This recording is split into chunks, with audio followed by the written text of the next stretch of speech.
ko na tinanong si Pangulong Duterte kasi ayaw ko na siya ma-stress at ma-distress sa mga nangyari.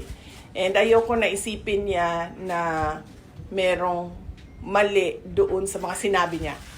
So ayaw ko na i-confirm pa sa kanya kung ano yung nangyari doon.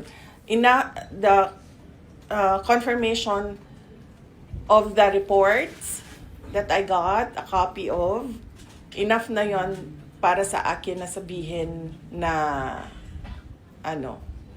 na hindi maganda yung kanilang motibo sa pagpunta doon.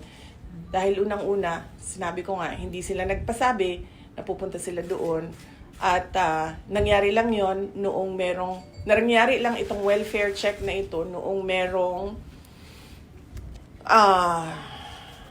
filing ng indefinite adjournment. At makikita mo sa report, nag-a-assess sila ng kalusugan.